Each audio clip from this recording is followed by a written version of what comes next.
Good afternoon. As the mayor said, my name is Kevin Muse, and I have the privilege of serving as the city engineer for Milwaukee. This year, many hardworking DPW staff and partners have and will be hard at work constructing nearly 50 traffic calming projects across the city. We'll be doing a variety of projects made possible by Mayor Johnson and the Common Council's commitment to reduce reckless driving, save lives, and strengthen quality of life in Milwaukee.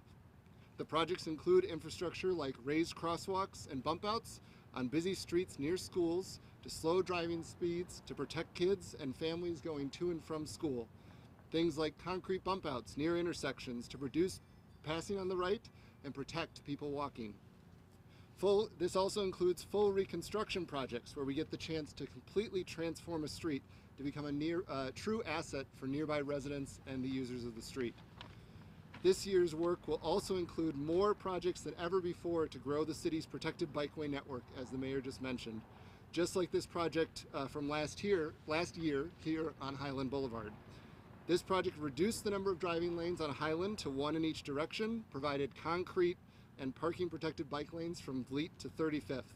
Although we're waiting until all the aspects of construction are complete to collect data, we know from resident feedback that it has slowed excessive driving speeds, reduced reckless driving, and provided a safer environment for people walking and biking in this area. This design is going to be essentially copied in 2024's work on Highland to the east here between 35th and 20th.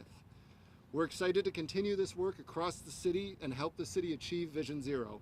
We want everyone to feel safe and enjoy our streets, whether they're walking, biking, taking transit, or driving.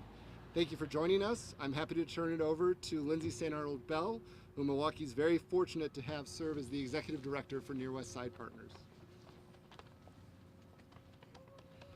Good afternoon. I'm Lindsay St. Arnold Bell, Executive Director of Near West Side Partners, and I'm thrilled to join our partners at the City of Milwaukee for the kickoff of this 2024 construction season and the announcement of the forthcoming projects.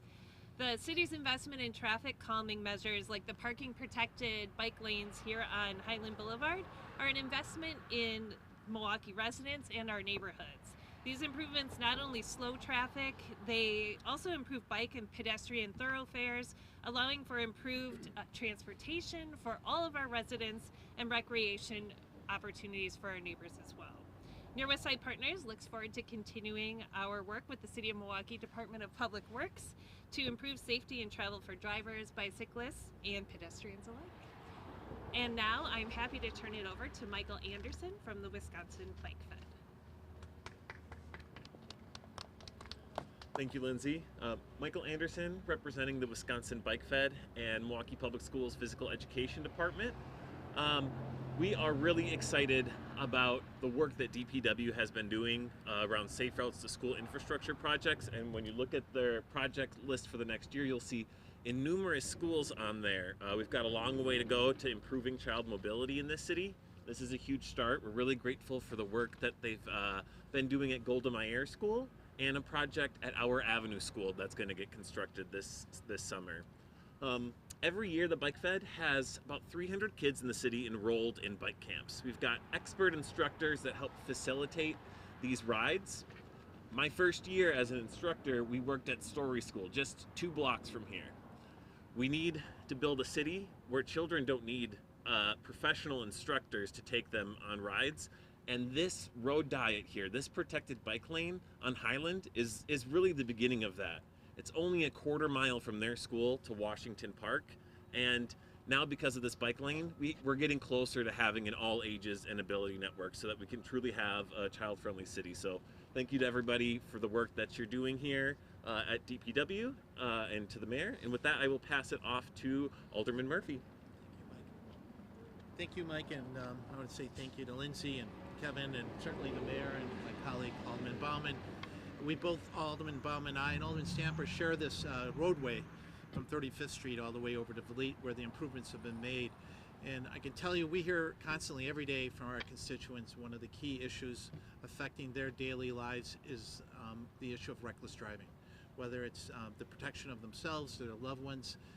We hear it all the time. And of course, you in the news media have a story almost every single day of somebody driving recklessly and putting people in harm's way.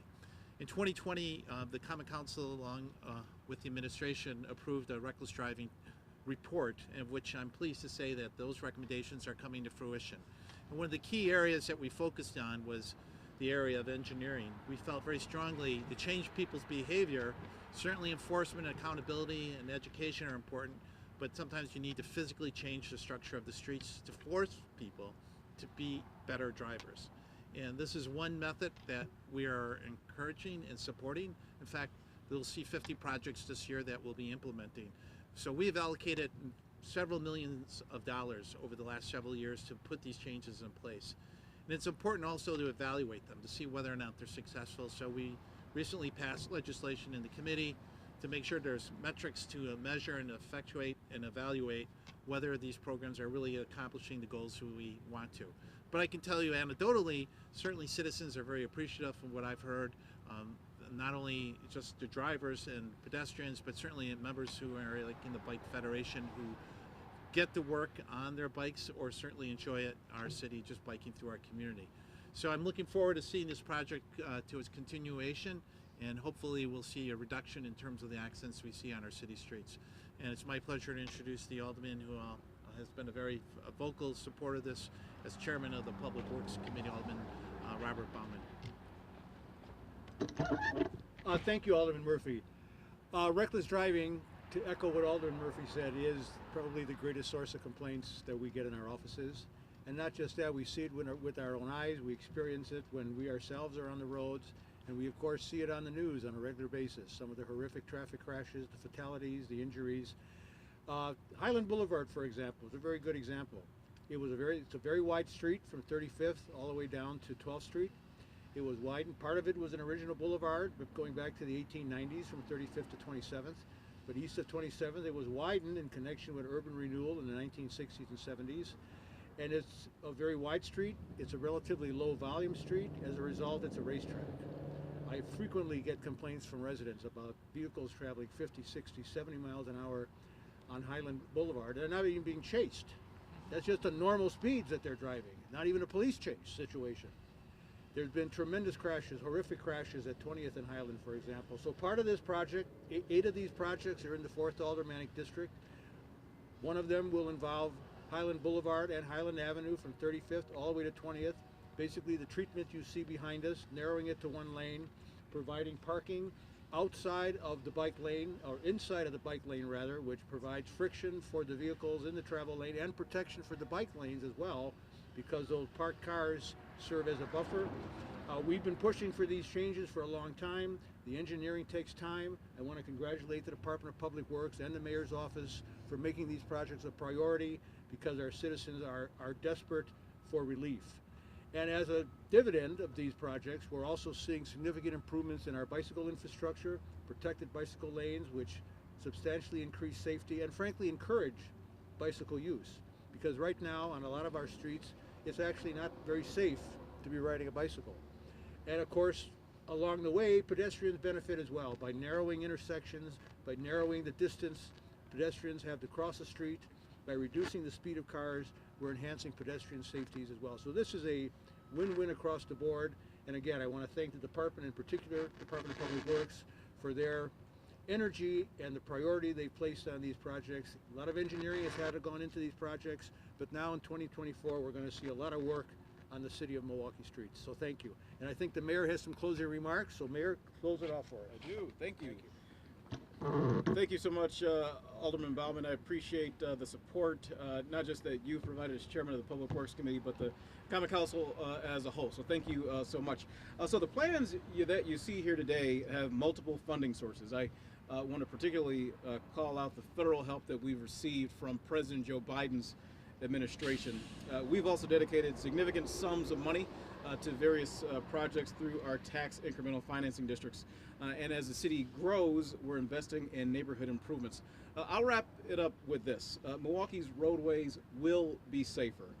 At my direction, Milwaukee is a Vision Zero community. In fact, only the second such community in the entire state of Wisconsin. That means we have the goal of eliminating deaths on our streets.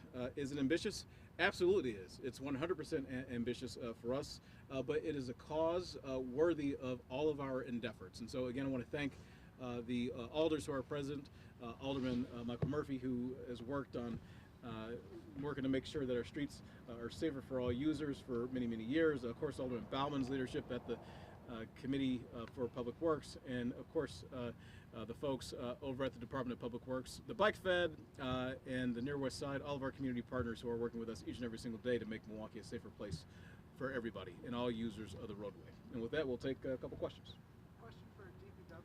When are we going to see data on how this stuff works? Some of it started rolling out in 2022. Yeah, absolutely. Thanks. It depends on when the project finished, right? But we usually like to give ourselves basically before and after data that we can make as comparable as possible. So similar time of year, similar traffic flows, those types of things.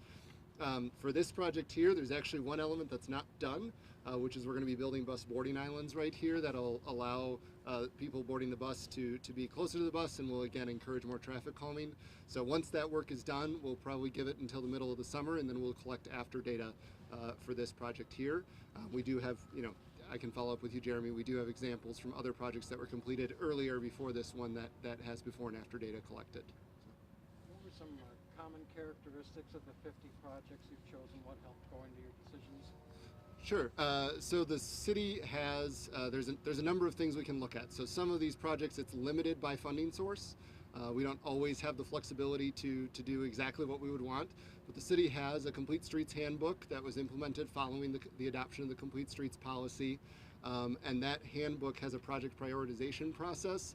And in that project prioritization process, we look at crash data. We look at our high injury network and prioritize projects there. We look at socioeconomic factors of the neighborhoods nearby and prioritize projects in areas of higher need. Those types of factors go into it. Of course, if we're doing a full reconstruction, the life of the roadway matters too, so we consider that as well. One of the items used to mitigate reckless driving are those planters that we often see on North Avenue, but we've seen a lot of community complaints that they're not doing much. They're broken. Mm-hmm. What would you say to community members, and do you plan on continuing to use them? Yeah, so the planters on North Avenue are actually owned by the East Side Business Improvement District, and they're out there in partnership with the Business Improvement District. I will say that they are experiencing damage, I would say, at a relatively high rate. I'd agree with that. But planters are better than people, right? That's the idea behind the Vision Zero, as the mayor articulated, that would be our preferred action if somebody does lose control of their vehicles driving recklessly, that a planter gets damaged rather than a person. We'll continue to explore what the future of East North Avenue looks like in partnership with the bid, and whether or not the planters will stay or be replaced with something else that will also provide that level of safety for people walking and biking. What's a rough cost estimate for like the bollards we see here, the bollard protected lanes versus like a concrete barrier? Sure.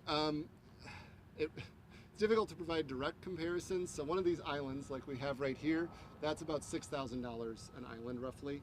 The actual posts that you're seeing there are about $80 to $100 a post. But you've got striping and other things to compare to as well.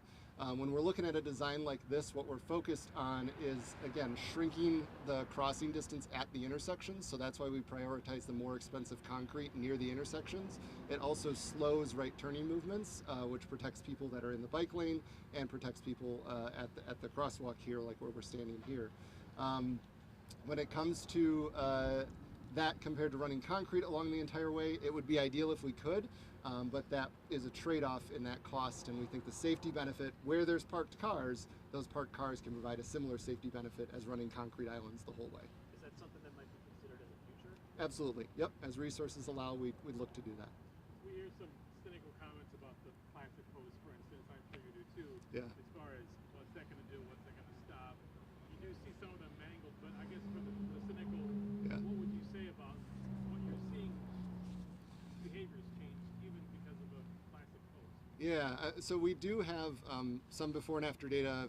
It's a little bit old at this point, but actually on the Near West Side, in partnership with Near West Side Partners on 27th, right over here between Highland and Wisconsin, we did implement paint and post, what we call paint and post bump outs. So with the plastic posts, the Near West Side Partners did put planters behind those. We saw a pretty significant decrease in people speeding, especially speeding more than 10 miles over the limit with those posts. So they do seem to have an impact on people's driving. Not exactly the same, of course, as a big piece of concrete, but we do think they're effective and they do improve safety.